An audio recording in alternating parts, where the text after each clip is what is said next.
የኢትዮጵያና የጎረቤቶቿ አየር ኃይሎች አቅም ሲነጻጸር በምን ደረጃ ላይ ይገኛል? ኢትዮጵያስ ከዓለም ስንተኛ ደረጃ ላይ ትገኛለች?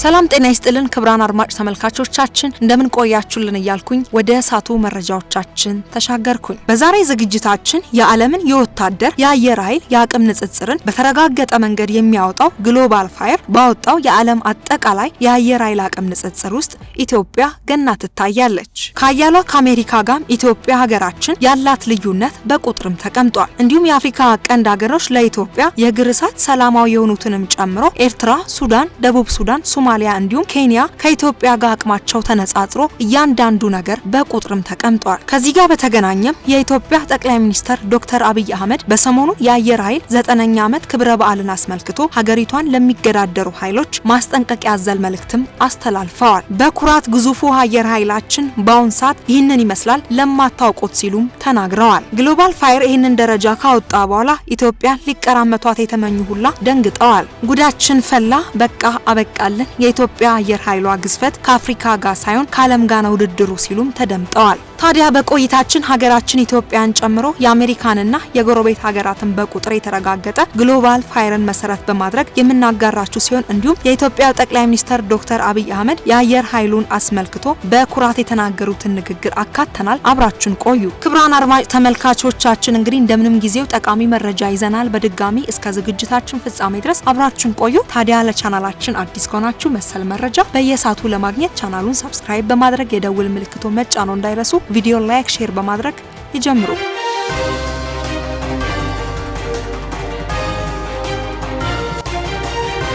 በአሁን ሰዓት ኢትዮጵያና ጎረቤት ሀገራት ያላቸው የአየር ኃይል እንዴት ይነጻጸራል የሚለውን ይህ ዘገባ ይፋዊ ዓለም አቀፍ መረጃን መሰረት አድርጎ ይዳስሳል።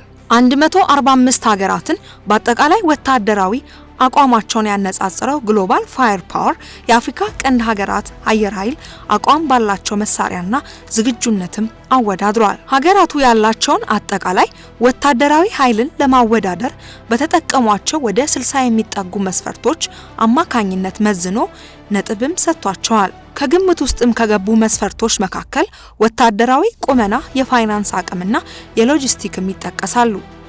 በ2026 የተከለሰ መረጃን መሰረት በማድረግ የአየር ኃይልና የባህር ኃይልን ጨምሮ ያካተተ አጠቃላይ ወታደራዊ አቅምም ተለክቷል። አሜሪካ፣ ሩሲያ፣ ቻይና፣ ህንድና ደቡብ ኮሪያ በወታደራዊ አቅም ከ1 እስከ 5 ያለውን ደረጃ ይዛሉ። ላይቤሪያ፣ ሱሪናም፣ ሴንትራል አፍሪካ ሪፐብሊክ፣ ቤሊዝ እና ቡታን በዝርዝሩ መጨረሻ ላይ የሚገኙ 5 ሀገራትም ናቸው። ወደ አፍሪካ ቀንድ ስንመጣ በዝርዝር ውስጥም ኢትዮጵያ፣ ኤርትራ፣ ሶማሊያ፣ ሱዳን፣ ኬንያ እና ደቡብ ሱዳንም ተካተውበታል። የአየር ኃይሎቻችን ጥንካሬ እንዲሁም የመሳሪያ ክምችትና ዝግጁነትን ለማነጻጸር 9 ዝርዝሮችም ቀርበዋል።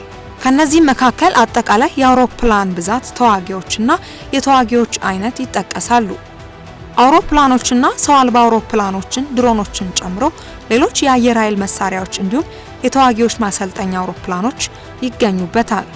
በተጨማሪም ልዩ ተልዕኮ የሚፈጽሙ አውሮፕላኖችና የተዋጊ አውሮፕላኖች ነዳጅ ጫኝ አመላላሽ ተካቷል።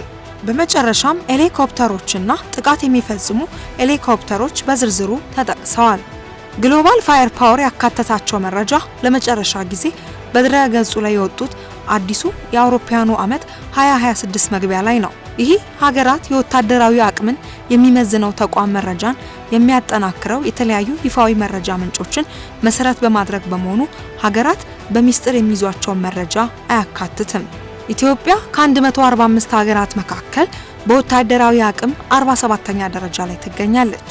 ግሎባል ፋየር ፓወር ለሀገራት በሚሰጠው ኃይል ምዘና ነጥብ ላይ ኢትዮጵያ 0.8525ም ተሰጥቷታል። እጅግ በጣም ጠንካራ ተደርጎ የሚወሰደው ነጥብ 0.0000 ሲሆን በዝርዝሩ በአንደኝነት የተቀመጠችው አሜሪካ እንደ ማነጻጸሪያ ብንወስድም የተሰጣት ነጥብ 0.0741 ነው።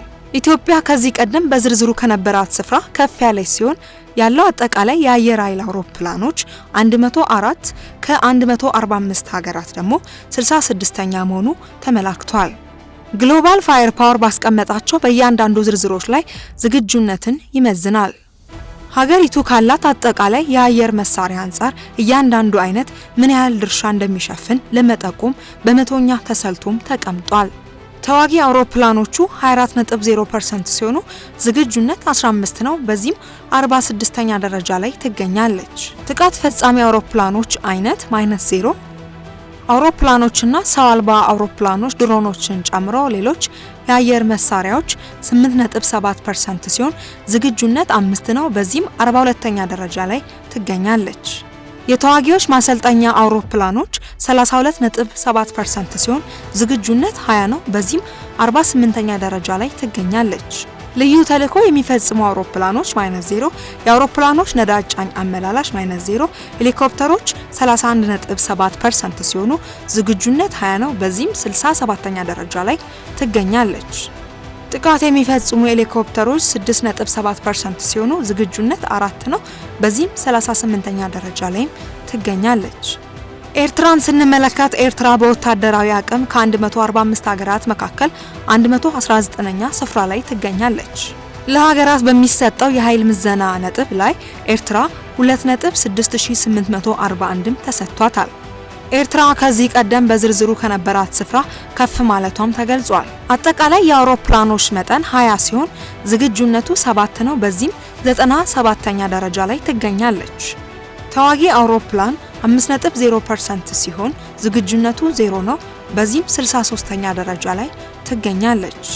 የተዋጊዎች አይነት -0 አውሮፕላኖቹና ሰው አልባ አውሮፕላኖቹ ድሮኖችን ጨምሮ ሌሎችም የአየር መሳሪያዎች 25% ሲሆኑ ዝግጁነቱ 2 ነው። በዚህም 46ኛ ደረጃ ላይ ትገኛለች።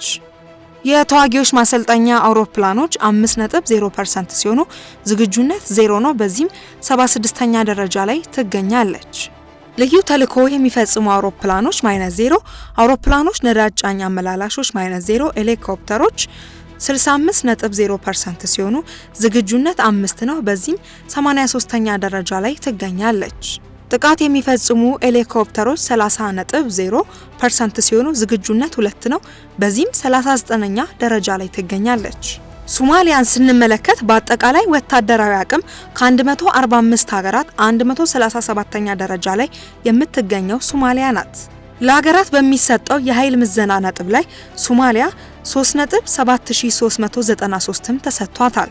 ከዚህ ቀደም በዝርዝሩ ከነበራት ስፍራ ከፍ ማለቷን ግሎባል ፋየር ፓወር ድረገጹ ይጠቁማል። አጠቃላይ የአውሮፕላኖቿ መጠን 6 ሲሆኑ ዝግጁነት 3 ነው። በዚህም 107ኛ ደረጃ ላይ ትገኛለች። የተዋጊዎች አይነት -0 አውሮፕላኖችና ሰው አልባ አውሮፕላኖች ድሮኖችን ጨምሮ ሌሎችም የአየር መሳሪያዎች -0 የተዋጊዎች ማሰልጠኛ አውሮፕላኖች -0 ልዩ ተልዕኮ የሚፈጽሙ አውሮፕላኖች -0 አውሮፕላኖች ነዳጅ ጫኝ አመላላሽ -0 ሄሊኮፕተሮች 6 ሲሆኑ 100% ዝግጁነት 3 ነው። በዚህም 90ኛ ደረጃ ላይ ትገኛለች። ጥቃት የሚፈጽሙ ሄሊኮፕተሮች -0 ሱዳንን ስንመለከት ሱዳን ከ145 ሀገራት መካከል በወታደራዊ 66ኛ ደረጃ ላይ ትገኛለች። ለሀገራት በሚሰጠው የኃይል ምዘና ነጥብ ላይ 1.3563 ተሰጥቷታል። ከዚህ ቀደም ከነበረችበት ስፍራ ከፍ ብላ ትገኛለች። አጠቃላይ የአውሮፕላኖቹ መጠን 183 ሲሆኑ ዝግጁነት 92 ነው። በዚህም 47ኛ ደረጃ ላይ ትገኛለች። ተዋጊዎቿ 20.2% ሲሆኑ ዝግጁነት 19 ነው። በዚህም 41ኛ ደረጃ ላይ ትገኛለች። የተዋጊዎች አይነት 19.7% ሲሆኑ ዝግጁነት 18 ነው። በዚህም 19ኛ ደረጃ ላይ ትገኛለች። አውሮፕላኖችና ሰው አልባ አውሮፕላኖች ድሮኖችን ጨምሮ ሌሎችም የአየር መሳሪያዎች 7.1% ሲሆኑ ዝግጁነት 7 ነው። በዚህም 38ኛ ደረጃ ላይ ትገኛለች። የተዋጊዎች ማሰልጠኛ አውሮፕላኖች 18.0% ሲሆን ዝግጁነት 17 ነው። በዚህም 49ኛ ደረጃ ላይ ትገኛለች። ልዩ ተልዕኮ የሚፈጽሙ አውሮፕላኖች -0 አውሮፕላኖች ነዳጅ ጫኝ አመላላሽ -0 ሄሊኮፕተሮች 64 ሲሆኑ 35.0% ዝግጁነት 32 ነው። በዚህም 50ኛ ደረጃ ትገኛለች። ጥቃት የሚፈጽሙ ሄሊኮፕተሮች 19.1% ሲሆኑ ዝግጁነት 18 ነው። በዚህም 19ኛ ደረጃ ላይ ትገኛለች። ኬንያን ስናይ ከ145 ሀገራት መካከል በወታደራዊ 84ኛ ደረጃ ላይ የምትገኘው ሀገረ ኬንያ ናት። ለአገርነት የሚሰጠው የኃይል ምዘና ነጥብ 1.8588 ተሰጥቷታል። ከዚህ ቀደም ከነበረችበት ዝቅ ማለቷን የግሎባል ፋየር ፓወር ድረገጽ ያሳያል። አጠቃላይ የአውሮፕላኖቿ መጠን 154 ሲሆኑ ዝግጁነት 85 ነው። በዚህም 55ኛ ደረጃ ላይ ትገኛለች። ተዋጊዎች 11.0% ሲሆኑ ዝግጁነት 9 ነው። በዚህም 50ኛ ደረጃ ላይ ትገኛለች። አውሮፕላኖችና ሰው አልባ አውሮፕላኖች ድሮኖችን ጨምሮ ሌሎችም የአየር መሳሪያዎች 13.6% ሲሆን ዝግጁነት 12 ነው። በዚህም 31ኛ ደረጃ ላይ ትገኛለች። የተዋጊዎች ማሰልጠኛ አውሮፕላኖች 19.5% ሲሆኑ ዝግጁነት 17 ነው። በዚህም 51ኛ ደረጃ ላይ ትገኛለች። ልዩ ተልዕኮ የሚፈጽሙ አውሮፕላኖች 1.3% ሲሆኑ ዝግጁነት 1 ነው። በዚህም 29 ደረጃ ላይ ትገኛለች። አውሮፕላኖች ነዳጅ ጫኝ -0፣ ሄሊኮፕተሮች 54.5% ሲሆኑ ዝግጁነት 46 ነው። በዚህም 41ኛ ደረጃ ላይ ትገኛለች። ጥቃቱን የሚፈጽሙ ሄሊኮፕተሮች 1.3% ሲሆኑ ዝግጁነት 1 ነው። በዚህም 43ኛ ደረጃ ላይ ትገኛለች። ደቡብ ሱዳንን ስናይ ከ145 ሀገራት መካከል በወታደራዊ 113ኛ ደረጃ ላይ የምትገኝ ሀገርም ደቡብ ሱዳን ናት። ለሀገራት በሚሰጠው የኃይል ምዘና ነጥብ ላይም 2.4645 ተሰጥቷታል። እዚህ ቀደም የነበረችበት ስፍራ ዘንድሮም አልተለወጠም። አጠቃላይ የአውሮፕላኖቿ መጠን 19 ሲሆኑ ዝግጁነት 9 ነው። በዚህም 98ኛ ደረጃ ላይ ትገኛለች። ተዋጊዎች -0። የተዋጊዎች አይነት -0 አውሮፕላኖችና ሰው አልባ አውሮፕላኖች ድሮኖችን ጨምሮ ሌሎችም የአየር መሳሪያዎች 21.1% ሲሆኑ ዝግጁነት 2 ነው። በዚህም 47ኛ ደረጃ ላይ ትገኛለች። የተዋጊዎች ማሰልጠኛ አውሮፕላኖች -0፣ ልዩ ተልዕኮ የሚፈጽሙ አውሮፕላኖች -0፣ አውሮፕላኖች ነዳጅ ጫኝ አመላላሾች -0፣ ሄሊኮፕተሮች 78.9% ሲሆኑ ዝግጁነት 7 ነው። በዚህም 81ኛ ደረጃ ላይ ትገኛለች። ጥቃት የሚፈጽሙ ሄሊኮፕተሮች 31.6% ሲሆኑ ዝግጁነት 3 ነው። በዚህም 39ኛ ደረጃ ላይ ትገኛለች። እንዲሁም ደግሞ የኢትዮጵያ ጠቅላይ ሚኒስትር ዶክተር አብይ አህመድ ስለ ሁኔታው አረጋግጠው እንደዚህ ብለው ተናግረው ነበር። የኢትዮጵያና ጎረቤቶቿ አየር ኃይል አቅም ሲነጻጸር በምን ደረጃ ላይ ይገኛል? የኢትዮጵያ አየር ኃይል 9ኛ ዓመት ክብረ በዓሉን አስመልክቶ ጠቅላይ ሚኒስትር አብይ አህመድ ባደረጉት ንግግር እንደ አውሮፓውያኑ 2030 የኢትዮጵያ አየር ኃይልን አቅም ወደ 5ኛው ትውልድ ለማሸጋገር እቅድ መያዛቸውን ተናግረዋል። 5ኛው ትውልድ ዘመንኛ የውጊያ አቅም ያላቸው ምጡቅ የጦር መሳሪያዎችን ያካትታል።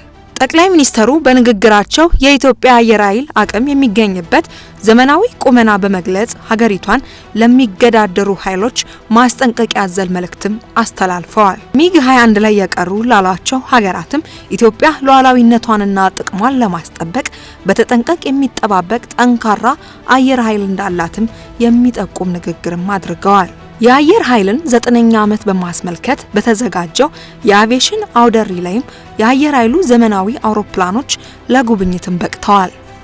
አየር ኃይል ተቋማዊ ብቃቱን የሚያሳዩ ትዕይንቶችን አቅርበዋል። የጦርነት አዙሪት በማይርቀው የአፍሪካ ቀንድ ውስጥም ሱዳን እርስ በርስ ጦርነት ስትታመስ፣ ደቡብ ሱዳን በውጥረት ውስጥ ትገኛለች። ከጊዜ ወደ ጊዜ ግንኙነታቸው እየሻከረ የመጣው ኢትዮጵያና ኤርትራም የጦርነት ስጋትም እያንዣበባቸው ነው። ክቡራን አድማጭ ተመልካቾቻችን እንግዲህ ለጠቅላላ እውቀትም ሀገራችን በስንተኛ ደረጃ ናት የሚለውንም የተለያየ ቦታ ብንሄድም ብንጠየቅም ያው ኢትዮጵያዊ እስከሆነ ድረስ ስለ ኢትዮጵያ ማወቅ አለብን እያንዳንዱን ነገር በሚለው ነው። እንግዲህ በቀጣይ በሌላ መረጃዎቻችን እስክንገናኝ ድረስ በያላችሁበት ጤና ይስጥልን።